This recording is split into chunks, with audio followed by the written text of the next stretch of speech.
उत्तर प्रदेश के माननीय मुख्यमंत्री योगी आदित्यनाथ जी ने एक भयानक सच को उजागर किया। किस तरह से एक पूरा सिस्टम सच्चाई को छिपाने में लगा था। वो सच्चाई थी एक बहुत बड़ा षड्यंत्र जिसे आम आदमी सोच भी नहीं सकता। सच जानने के लिए पूरा वीडियो जरूर देखें। 19-20 की घटना है। मेरे पास एक रिपोर्ट आई। एक मंदिर में एक संत पर मिलने की नियत से दो युवा जा रहे थे और जब उस युवाओं की जांच हुई तो उनके पास एक सामान्य प्लेट मिली। उनसे पूछताछ करके छोड़ दिया गया। मैंने संत के बारे में डिटेल लिया और मैंने कहा दोनों युवा कौन थे। संबंधित जनपद के पुलिस अधीक्षक को मैंने फोन करके पूछा। मैंने कहा दोनों युवा कौन थे। तत्कालीन जो हमारे डीजीपी थे उनसे मैंने कहा इन दोनों युवाओं के बारे में डिटेल लो।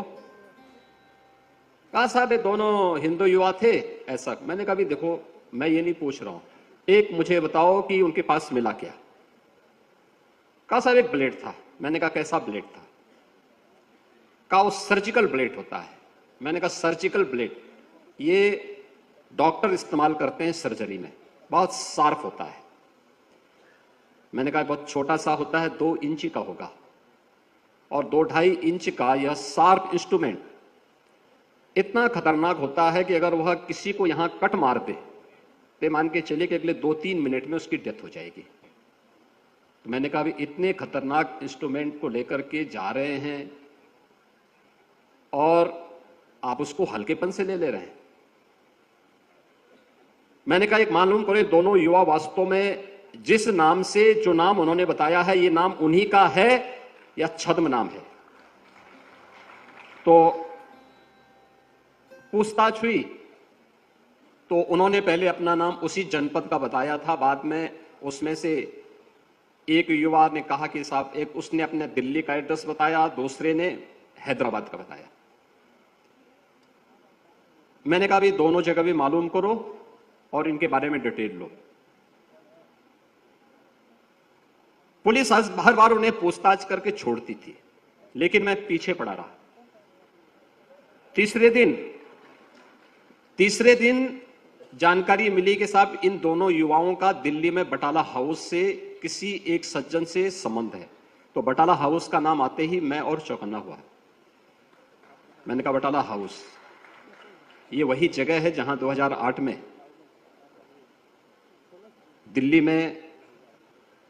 दिल्ली पुलिस के एक इंस्पेक्टर मोहनचंद शर्मा शहीद हुए थे आतंकियों से मुठभेड़ करते हुए। और बटाला हाउस में ये युवा जाते हैं तो मैंने कहा ये मान के चलो, पक्का मान के चलो कि दोनों युवा हिंदू नहीं हैं। आप इसको नोट करना, इनको पूछताछ करो।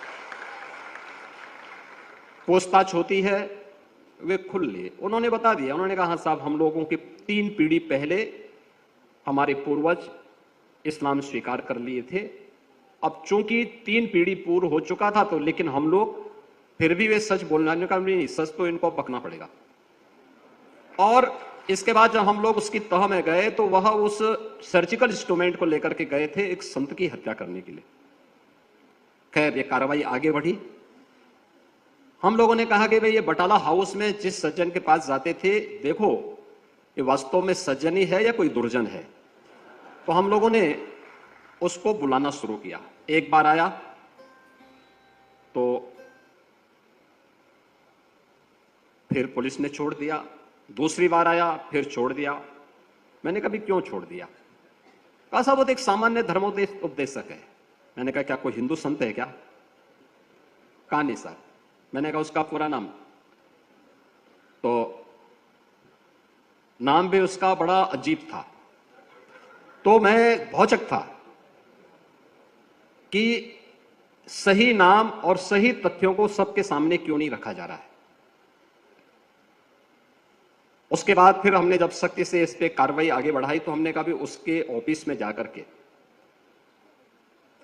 उसके पास कोई लैपटॉप होगा, उसका कंप्यूटर होगा, उससे जुड़े हुए अन्य उसके पास कुछ सामान होंगे, उसका फोन होगा, स्मार्टफोन होगा, इन सबको लीजिए। और अपने कब्जे में लेकर के एक बार इसकी सघनता से जांच कर लो। पकड़ में आया और पकड़ में आने के बाद जब हम लोगों ने जांच करनी शुरू की तो उन्होंने वह एक बहुत बड़ी रैकेट को संचालित करता था और जिसका टारगेट होता था मूक बधिर बच्चे। उसमें जब हमारी कार्रवाई चल रही थी तो सबसे पहले मेरे पास शिकायत आई गुड़गांव से, और गुड़गांव से एक महिला ने कहा कि साहब मेरे बच्चे को जो मूक बधिर था, दिल्ली की एक संस्था में पढ़ता था, उसको जबरदस्ती इस्लाम स्वीकार करवा दिया गया। फिर मेरे पास दूसरा मामला आया कानपुर का। कानपुर में एक युवा, एक छोटा एक नौजवान लड़का मूक बधिर था, वह दिल्ली की उसी संस्था में पढ़ता था। तो अचानक रोजे के दिन थे, वह लड़का छुट्टी पे आया था, तब तक कोविड-19 प्रारंभ हो चुका था और वह उस दौरान जब वह अपने घर आया था तो छुप करके वह दिन में कुछ नहीं खाता था। रात्रि को उसको जो भोजन मिलता था वो अतिरिक्त भी लेकर के अपने कमरे में रखता था। सुबह 4 बजे खा लेता था और दिन भर कुछ नहीं करता था। तो उसकी मां को संदेह हुआ, ये सब क्या है, ऐसे क्यों कर रहा है। तो उसने छुप करके देखा तो वह नमाज पढ़ रहा था। तो उसकी मां ने उसको कहा, ये सब क्या कर रहे हो। तो अपनी मां को भी बोलने लग गया वो। अब उनकी समस्या क्या है, वो बोल भी नहीं सकता है, सुन भी नहीं सकता है, लेकिन वह ये सब कृत्यों में लिप्त हो गया। हमने कहा भी ये कैसे हो सकता है, जो व्यक्ति सुन नहीं सकता है, वो बोल नहीं सकता है, वह कैसे नमाज पढ़ सकता है, कैसे, कौन सिखा रहा है उसको। तो फिर पता लगा कि बटाला हाउस से जुड़ी हुई उस संस्था के द्वारा, जो अपने को धर्मोपदेशक कहता था, उसके द्वारा वहां पर एक इस प्रकार के स्मार्टफोन उन बच्चों को दिए जाते थे जिसमें वह उसके माध्यम से कोड भाषा में उनके साथ संवाद बनाता था, उनको ट्रेनिंग देता था और स्मार्टफोन के माध्यम से सारी उनकी एक्टिविटीज संचालित हो रही थी। और धर्मांतरण का एक बहुत बड़े रैकेट को हम लोगों ने पर्दाफाश किया था। ऐसे 500 परिवारों को उन्होंने अपनी चपेट में लिया था, जिसके खिलाफ हम लोगों ने एक बड़ी कार्रवाई की थी। और उस बड़ी कार्रवाई के परिणाम स्वरूप अभी 3 महीने पहले माननीय न्यायालय ने उसमें से 7 लोगों को आजीवन कारावास की सजा सुनाई है।